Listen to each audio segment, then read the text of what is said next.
Todos os anos, as enchentes matam dezenas de milhares de pessoas e deixam milhões desabrigadas, enfermas e empobrecidas. Para muitos, parece que existe água demais em nosso planeta.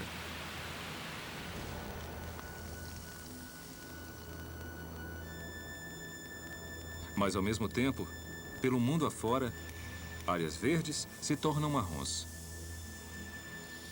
Lagos e rios secam. Desertos avançam, deixando a terra cada vez mais pálida. Para muitos, a água é escassa.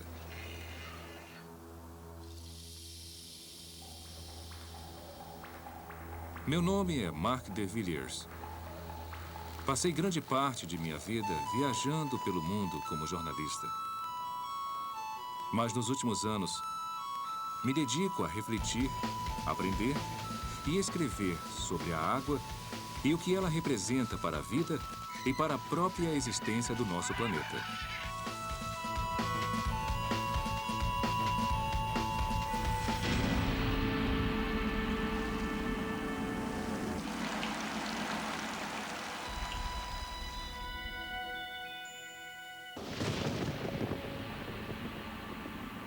O fim da água. Distribuição de Daqui.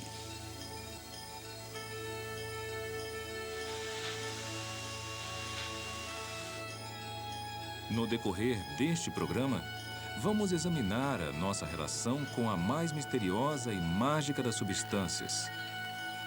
A fonte de toda a vida na Terra, nossa melhor amiga e, às vezes, nossa adversária mais ferrenha, a água.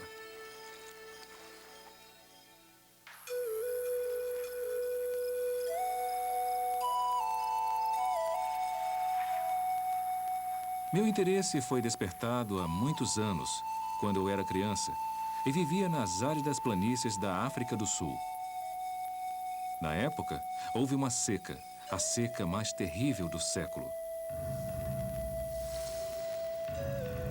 Meu avô, que era fazendeiro, assistiu impotente às suas plantações murcharem e seus animais passarem fome. Por fim, ele foi obrigado a pegar sua arma e sacrificar todo o rebanho.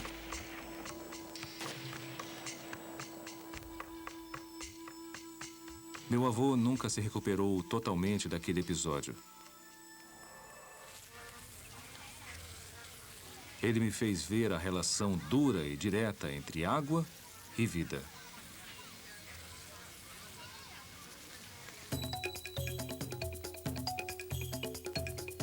Anos depois, mudei-me para o Canadá, para um lugar em que a água parecia ser infinitamente abundante.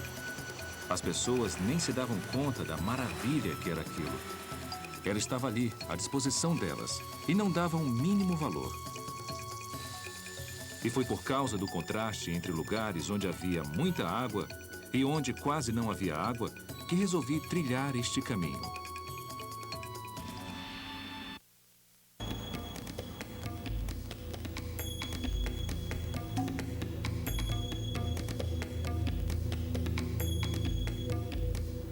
Parado aqui, no meio deste deserto, parece impossível crer que mais de 3/4 do nosso planeta são cobertos por água.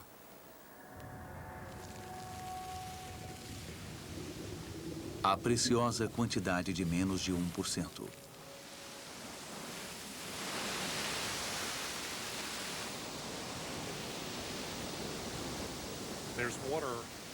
Existe água em toda parte. O problema é que a água disponível para o homem é uma pequena fração da que existe. Mais de 97% da água do planeta é salgada. É água dos oceanos, salgada demais para beber, salgada demais para usar na lavoura. De toda a água da Terra, a que está nos rios e lagos do mundo, corresponde a menos de 1% da água doce do planeta. E o grande problema é que a água doce, que teoricamente está disponível para nós, é mal distribuída no tempo e no espaço. Não temos água quando queremos e não a temos onde queremos. Há lugares como o Canadá e a Amazônia, onde existe uma grande quantidade de água disponível por pessoa, e outras partes do mundo em que não existe água suficiente ou não existe água de qualidade para suprir as necessidades básicas de consumo.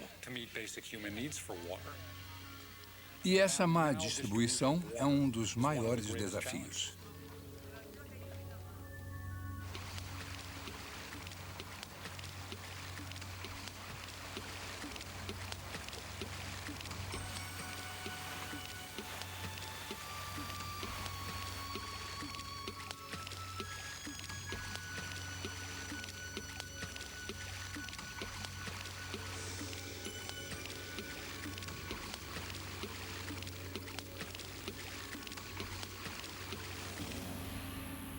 De fato, a distribuição natural de água doce é desigual.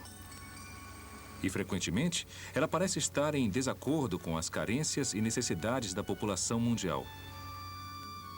Um dos exemplos mais notáveis pode ser encontrado na China. O condado de Yichuan, na província de Shanxi, fica no vasto planalto de Loess, noroeste da China. Esta região montanhosa está em média 1.000 metros acima do nível do mar. E aqui, água doce e potável é um luxo.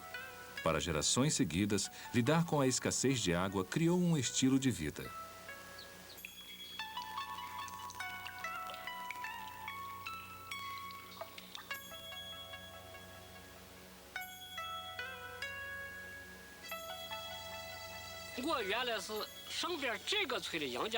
Nossa aldeia se chama Aldeia Yang e fica logo ali. 7 gerações de nossa família viveram aqui. 7 gerações. Eu me casei com 15 anos. Estou com 67 agora. Imagine só. Comecei a carregar água aos 12 anos. Carregávamos baldes de água nos ombros, nas mãos, em burros. Era assim que levávamos a água para casa. Com uma família de 10 membros, a água nunca era suficiente. Todo mundo usava água o tempo todo, um atrás do outro. Colocávamos uma pequena quantidade numa bacia para o uso de 10 pessoas da família.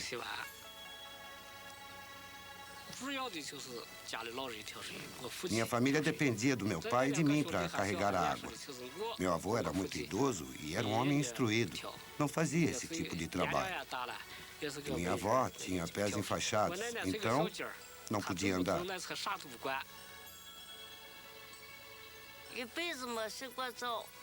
Eu nunca tomei um banho completo na minha vida. Nunca teve água. Só lavo o rosto e as mãos. Eu tenho inveja do povo da cidade. Eles têm água doce para lavar os pés todos os dias. Que felicidade! Eles usam a água do jeito que bem entendem. Nós regamos bem pouquinho as raízes das hortaliças. Regamos devagar para não haver desperdício. Temos tão pouca água por aqui que temos medo de desperdiçar. Alguns funcionários do governo de Pequim vieram morar aqui em nossa aldeia e disseram: olha, o rio está correndo lá embaixo, no vale, mas vocês não têm água aqui na montanha. Que desperdício. Enfim, decidiram bombear a água montanha acima. Mas o governo do condado não apoiou a ideia. Acharam que se gastava muito combustível para bombear a água montanha acima. Não vale a pena trocar gasolina por água, disseram. Então, o bombeamento não durou muito tempo. Além do mais, não há tanta água assim lá embaixo. Nossa maior esperança é que um dia haja mais água. Gerações seguidas sofreram com a falta de água. E temos muito medo disso. Agora, aqueles que têm filhos homens os apoiam para que possam estudar, servir ao país e ir morar num lugar melhor. Minha maior esperança é que, quando meus netos crescerem, não tenham que carregar água como eu carrego hoje. Que eles possam construir um banheiro onde baste abrir uma torneira para tomar banho. Isso seria muito prático. Embora seja tentador pensar nessa família como exóticos camponeses que aproveitam o que a vida rural tem de melhor, a realidade é que essa gente vive no limite da sobrevivência. Na verdade, em 1990, mais de 1 bilhão de pessoas não tinha água suficiente para as necessidades básicas. E em 20 anos, estima-se que mais de 3 bilhões e meio de pessoas vivam em países sob estresse hídrico. Então, onde está a água doce do mundo? Se este chafariz representasse toda a água do planeta, uma pequena fração, 2,5% dela, seria água doce. E a maior parte dessa água está aprisionada nas calotas glaciais da Antártida e da Groenlândia, ou nas águas subterrâneas inacessíveis ao homem. O escoamento do rio Amazonas responde por 1/6 do escoamento total dos rios do mundo. O Amazonas sozinho é responsável por uma enorme porção do escoamento global anual. E, apesar disso, a população do mundo não tem acesso a essa água. Seria caro demais levar, ou ambientalmente agressivo demais, levar parte da água do rio Amazonas para locais que também precisam dela. De toda a água do planeta, a que está nos rios e nos lagos do mundo corresponde a menos de 1% da água doce do planeta. E se ela fosse representada por esta garrafa, apenas uma pequena fração dela estaria disponível para o homem. Esta quantidade de água representa a água dos rios e lagos do mundo. E mesmo assim, a maior parte dela corre no Amazonas e no Congo, ou flui no Ártico, e não é acessível ao homem. O que realmente nos interessa é a pequena fração de água que está disponível para o ser humano, e é representada por alguns milímetros de água. Uma pequena fração da quantidade de água que está disponível no planeta. E o medo, claro, é que usemos essa água de modo ineficaz e perdulário e que a contaminemos.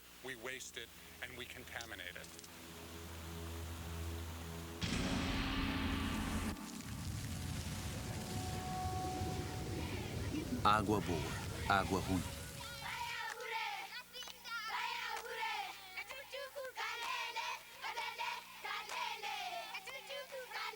A triste realidade é que a cada 18 segundos, em algum lugar do globo, uma criança morre por ingestão de água poluída. Ou seja, cerca de 2 milhões de crianças por ano.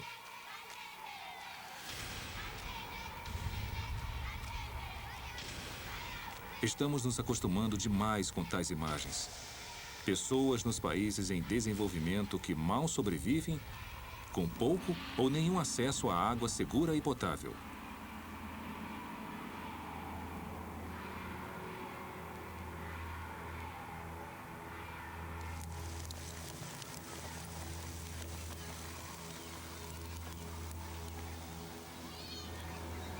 No Camboja, as casas são construídas no alto de estacas, na tentativa de fugir das devastadoras enchentes que regularmente assolam o país. Mas casas no alto não conseguem evitar que o povo enfrente o mais recente problema propagado pela água. A ampla contaminação microbiológica da água para consumo levou a altos índices de doenças bacterianas e a um quadro em que 60% dos cambojanos carecem de acesso à água segura. E 80% vive sem saneamento adequado.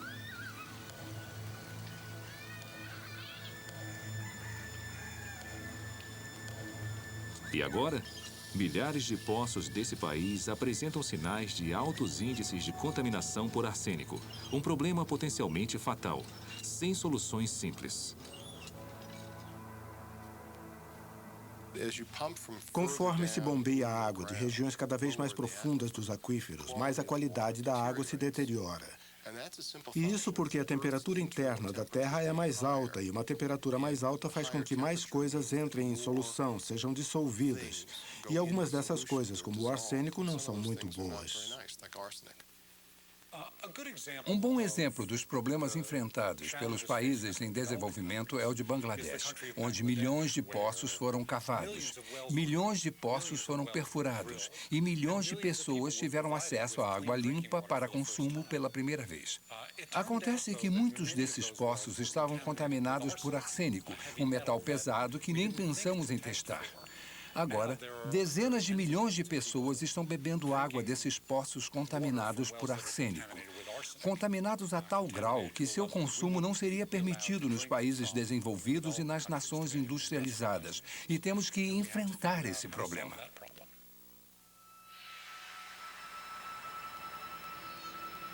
A catástrofe de Bangladesh representa o maior envenenamento em massa da história da humanidade. E não há remédio imediato. E o pior de tudo, como mostram Camboja e Bangladesh, é que muitas pessoas têm pouca escolha. Quando se tem apenas água contaminada para beber, bebe-se água contaminada.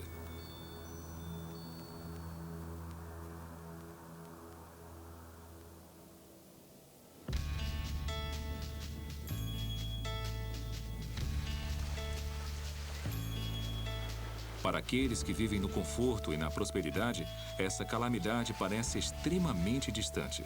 Algo inimaginável.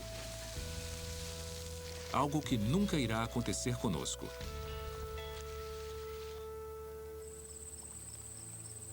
Mas agora, o inimaginável está acontecendo, até aqui, no Canadá. Em maio de 2000, os canadenses ficaram chocados com notícias terríveis. Numa cidade de Ontário, 7 pessoas morreram e mais de 2.000 ficaram gravemente enfermas simplesmente porque beberam água.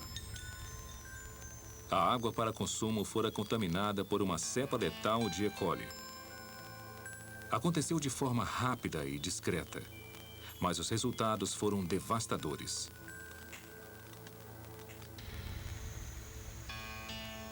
Quem imaginaria que um país desenvolvido, grande e limpo, com uma população tão pequena, passaria por um problema desses?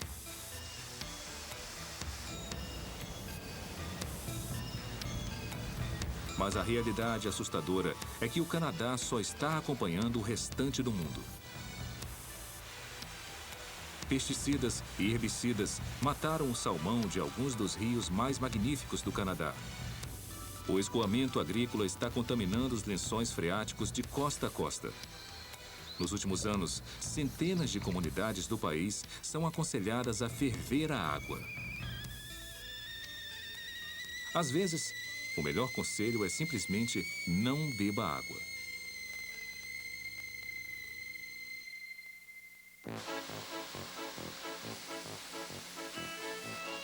Na verdade, muitas pessoas pelo mundo já devem suspeitar de que há algum problema com a água local. Só no ano passado, os norte-americanos gastaram mais de 8 milhões de dólares com água engarrafada.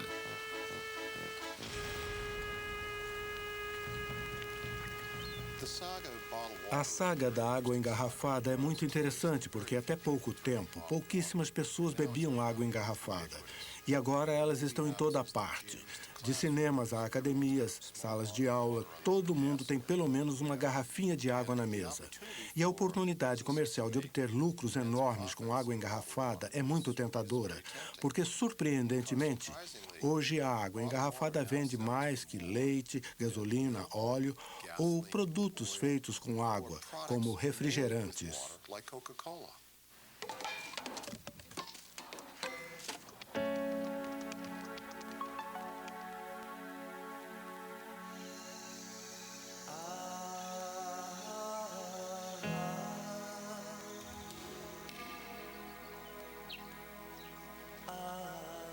Naturalmente, para a maior parte da população mundial, a água engarrafada é um luxo ao qual ela não pode se dar.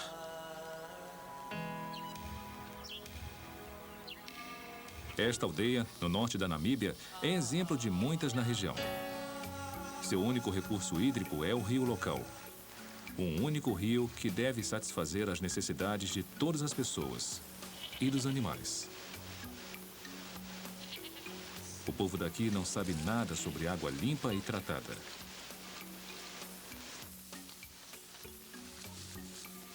Na África, buscar água é função feminina. Ginga é uma mãe de 18 anos. Todos os dias, sua primeira tarefa é uma longa caminhada até o rio. E para milhões de mulheres africanas como Ginga, levar água para casa pode ocupar até 1/3 do dia.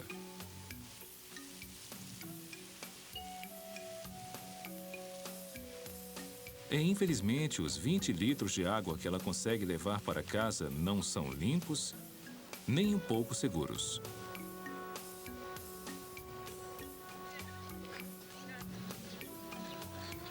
A escassez de água é um problema de muitos lugares do mundo. Mas ligado a ele, também temos o problema da contaminação de grande parte dos recursos hídricos disponíveis, seja através de resíduos humanos ou resíduos industriais ou escoamento agrícola. Se não conseguimos manter nossa água limpa, reduzimos muito a quantidade de água disponível para nosso uso.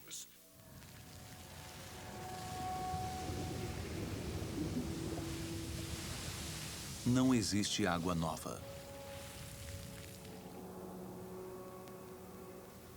Se a água do nosso planeta subitamente desaparecesse ou se tornasse imbebível, imprestável, a vida na Terra deixaria de existir. Todas as formas. A água é nosso bem mais valioso, o recurso mais precioso do planeta.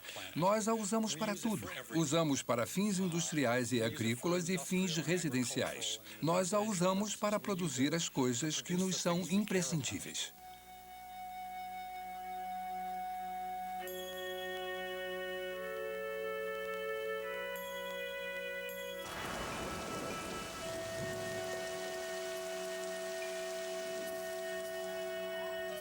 Apesar de sua profunda e ampla importância, a água é, na verdade, um simples composto de 2 gases: hidrogênio e oxigênio.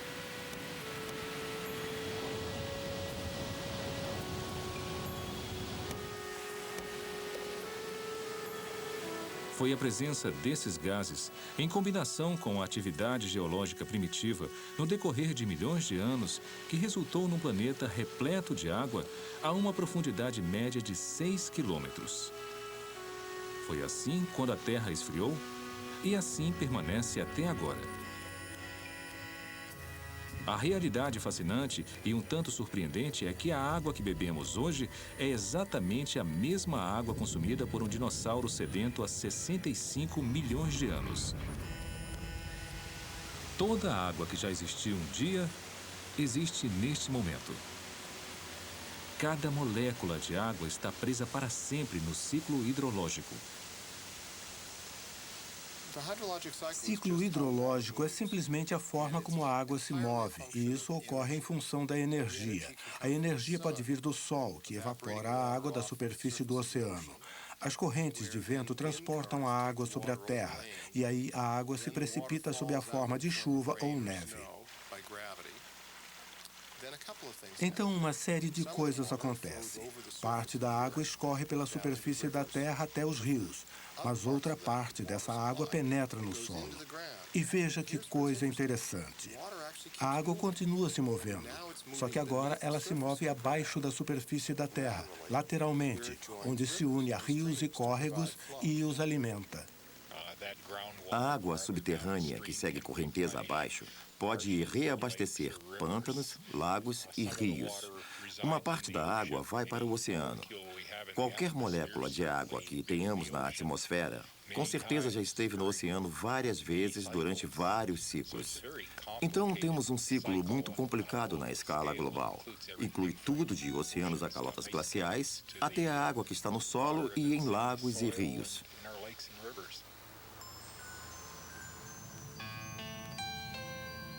A assustadora realidade é que, apesar de parecermos um planeta repleto de água, nenhuma nova gota sequer foi produzida desde o surgimento do mundo. A água não é um recurso renovável.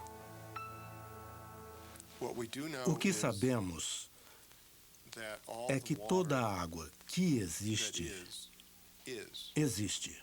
Não podemos criar mais água.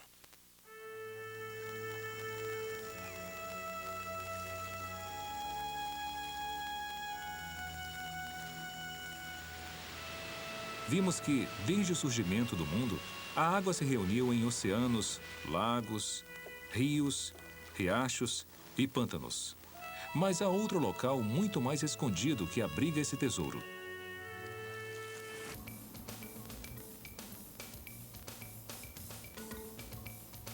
Há vastas riquezas nas profundezas subterrâneas. São os aquíferos, frequentemente vistos como grandes lagos e rios subterrâneos que fornecem a água preciosa distante de qualquer litoral. E nós os alcançamos quando perfuramos poços. O poço coletivo.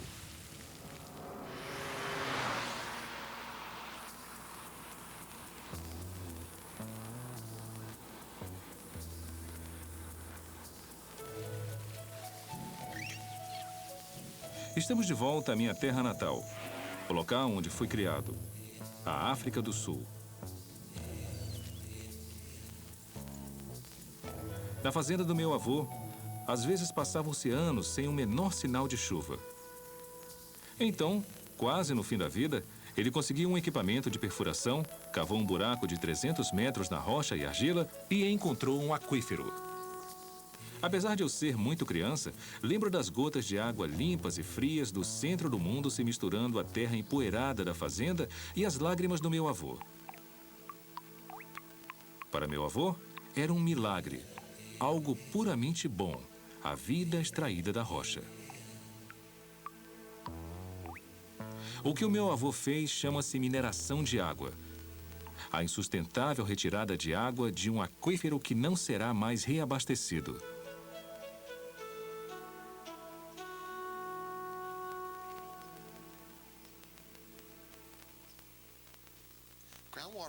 Antigamente achava-se que as águas subterrâneas eram inesgotáveis, vastos lagos gigantes subterrâneos.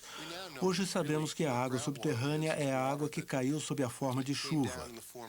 A chuva infiltrou-se no solo e, pela força da gravidade, continuou descendo, até que encontrou rocha e não teve mais para onde descer. As cavidades subterrâneas começaram a ficar cheias.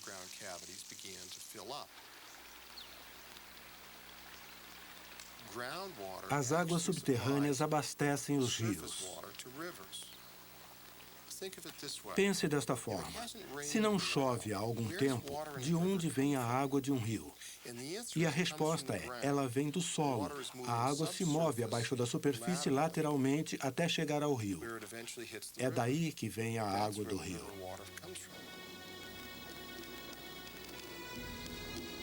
Meu avô agiu certo nesta região do mundo esparsamente povoada.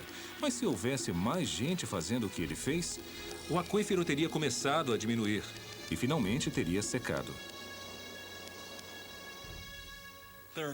Há muitas partes do mundo onde o superbombeamento não sustentável de águas subterrâneas está ocorrendo.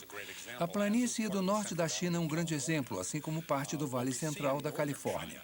O que nós temos no norte da China é uma produção agrícola que depende do bombeamento excessivo da água subterrânea.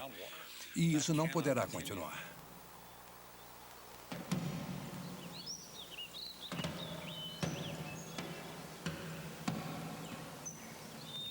Este é um antigo monumento ao empreendimento humano visível até do espaço.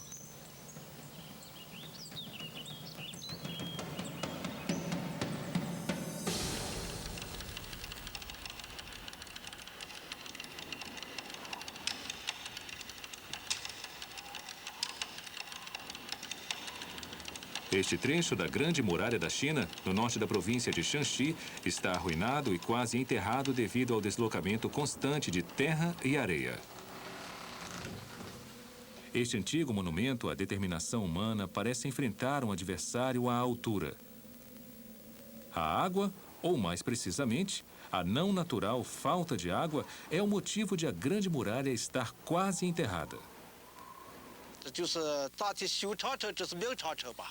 Este trecho da Grande Muralha foi construído há 500 anos na dinastia Ming. Segundo documentos históricos, Yulin, onde estamos agora, já foi rica em água e solo. Recentemente, o nível das águas subterrâneas caiu absurdamente. Na década de 60, a quantidade de água no solo era tão alta que era possível vê-la na superfície. Isso se chamava Mar do Deserto. Havia tantos peixes. Eu mesmo já vim pescar aqui.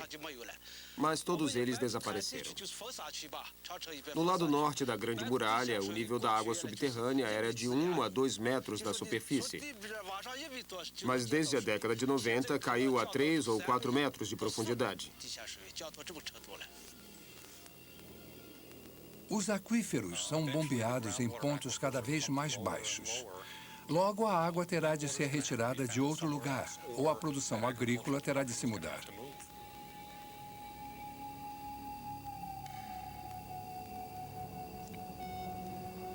A imagem oposta. Campos de trigo no meio do Saara.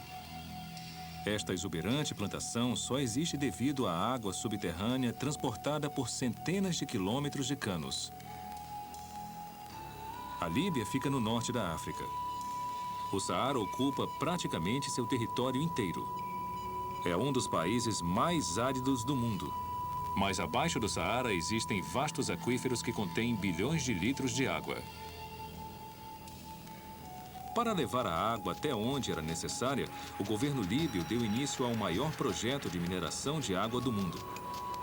Atualmente, os dutos transportam mais de 6 milhões de metros cúbicos por dia para a população de 4 milhões de pessoas da Líbia. Isso representa uma incrível abundância de 1.000 litros por pessoa por dia, mais do que 5 vezes a média norte-americana. Nesse ritmo, os aquíferos da Líbia deverão se esgotar em menos de 50 anos. E depois?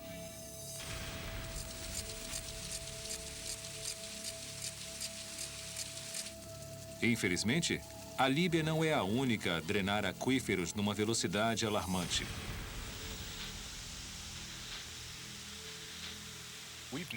Já faz tempo que sabemos que alguns dos maiores aquíferos da América do Norte, como o Ogalala, que se espalha por 8 estados do oeste, estão sendo explorados num ritmo violento.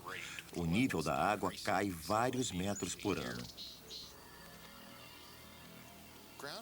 As águas subterrâneas nos Estados Unidos tornaram-se uma fonte muito importante. 27 trilhões de galões de água subterrânea são bombeados por ano. Os primeiros poços foram perfurados no Arizona há mais de 100 anos. Na época, os fazendeiros não faziam ideia de onde tal prática os levaria. No começo do século XX, quando muitos poços de água subterrânea foram instalados, muitos deles foram perfurados. A água era encontrada de 55 a 58 metros abaixo da superfície da Terra.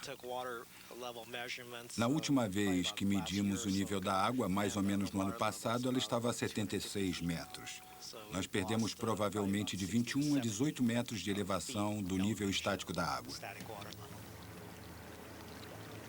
Atualmente, os aquíferos não podem manter os fazendeiros do Arizona. Agora eles usam a água do Rio Colorado, trazida de 100 quilômetros de distância.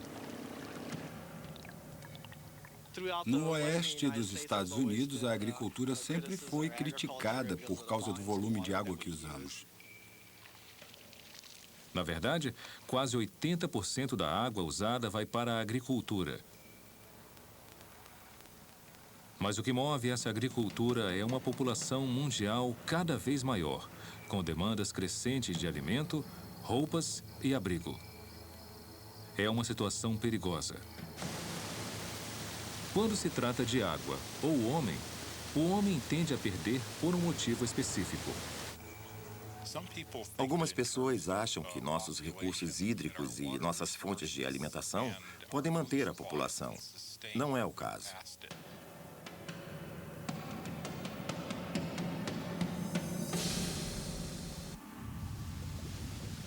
Gente demais.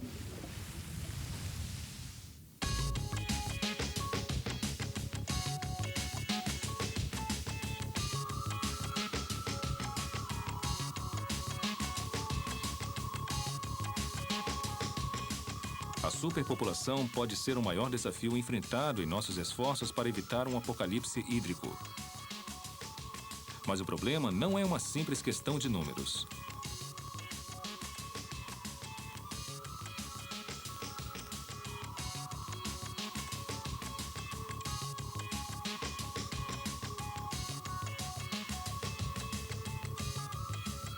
A China e o Canadá detêm pouco mais de 5,5% da provisão de água doce do mundo.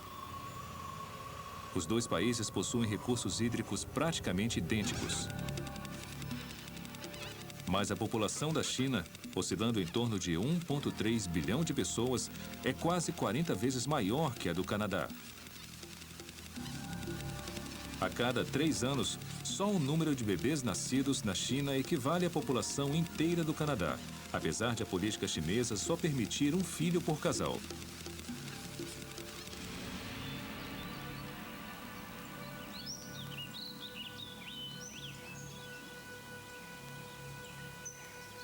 No total, a Ásia é o lar de 3 bilhões de pessoas, metade da população da Terra. E seus recursos hídricos disponíveis são apenas uma pequena fração dos encontrados nas Américas do Norte e Central. A quantidade de gente em grande parte da Ásia é assombrosa. E cada um desses bilhões de indivíduos necessita de água limpa, doce e segura para viver.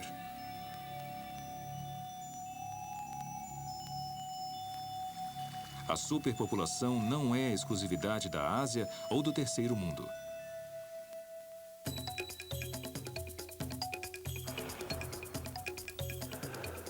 Sem a intervenção do homem, os recursos hídricos naturalmente disponíveis do sul da Califórnia poderiam manter talvez 2 milhões de pessoas.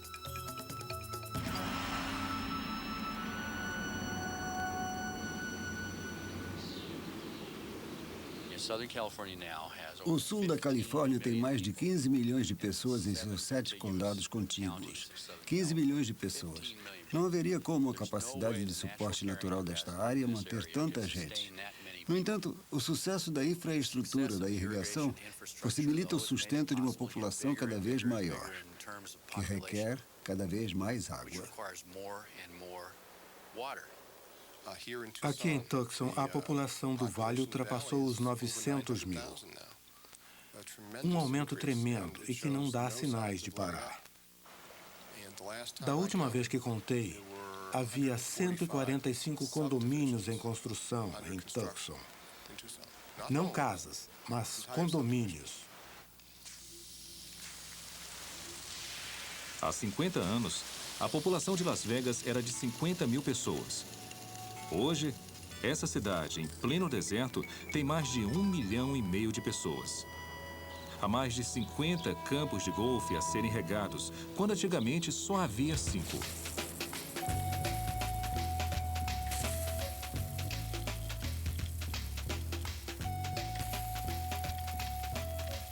Isso me preocupa muito, porque eu morei aqui a vida inteira, desde que a cidade era pequena. E agora muitas pessoas estão se mudando para cá por causa do clima. Esse vale cresce numa velocidade enorme. De 4 a 6 mil pessoas por mês se mudam para Las Vegas.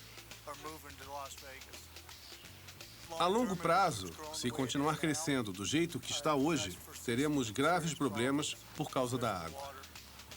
Existe um limite de água que se pode retirar até que os aquíferos digam já chega. É preciso parar o crescimento. Com certeza meus netos terão um vale muito diferente do que é hoje, assim como foi para mim, para os meus pais, quando se mudaram para cá no começo dos anos 50. Eu acho que eu não quero estar aqui quando chegar a esse ponto. Eu estou querendo ir embora, porque já tem gente demais aqui.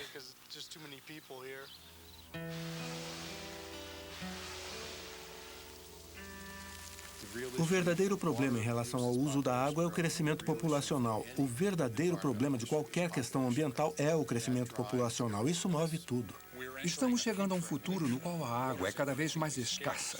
Nele, a competição pelos recursos hídricos começa a crescer e o risco de violência por causa da água está aumentando.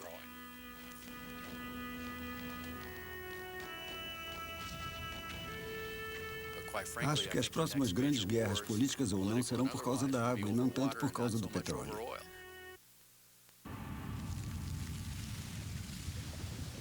As guerras d'água.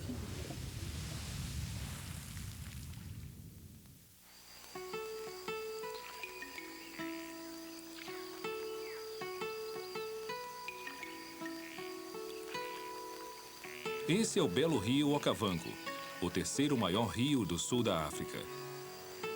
O rio nasce nas colinas de Angola e corre 1.400 quilômetros através da Namíbia, onde estamos agora, até entrar em Botsuana.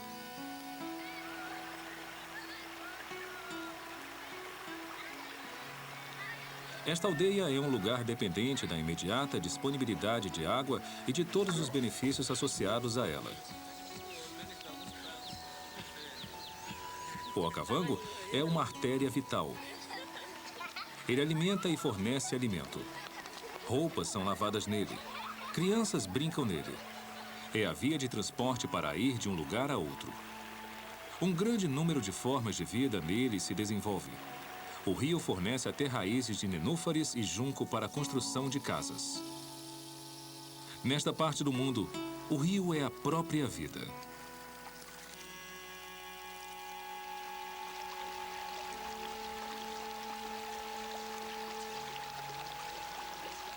Infelizmente, o nível da água no Okavango cai sem parar. Uma situação perigosa na raiz das disputas cada vez maiores entre a Namíbia e Botsuana. Disputas que são um mau presságio para esta pequena aldeia e, por extensão, para este continente e até para o resto do mundo. Isto por causa de uma crescente e assustadora disposição de brigar pela água. É claro que há motivos. Botsuana sofreu uma década de seca. O nível de água de suas barragens e rios está criticamente baixo. A população da Namíbia, sua vizinha, cresce rapidamente. No entanto, seus reservatórios estão em 9% de sua capacidade. A Namíbia planeja canalizar 20 milhões de metros cúbicos de água por ano do sistema Okavango.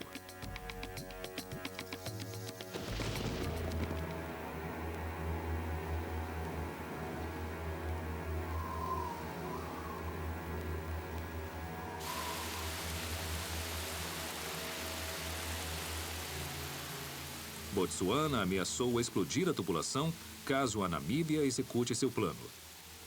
A Namíbia vê isso como terrorismo. Políticos dos dois países se veem na obrigação de garantir a água de que precisam para seu povo.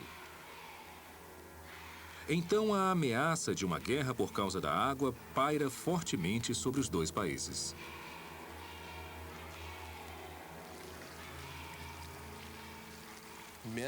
Muitos dos rios mais importantes do mundo são internacionais, na medida em que atravessam fronteiras. Então há uma longa história de conflitos, tensões e disputas por causa de rios internacionais.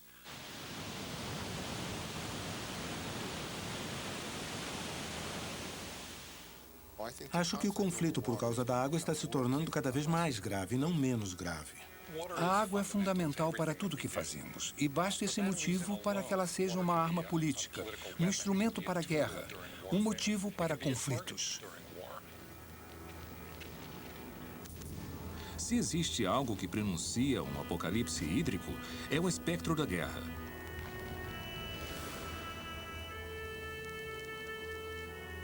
Quem pode negar que a água não é um bem pelo qual vale a pena lutar? É claro que sempre existe a possibilidade de as pessoas se conscientizarem antes que seja tarde demais.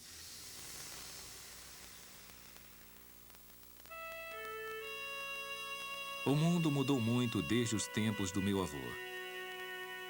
Não creio que ele o reconhecesse.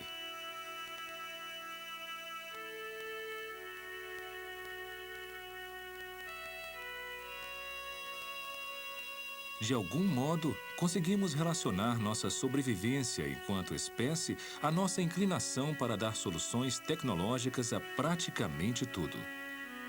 Já arruinamos ou desviamos quase todos os rios importantes do planeta.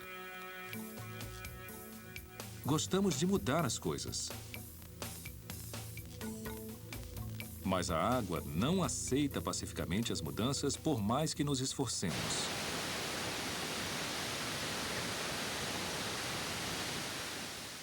Entretanto, a batalha continua.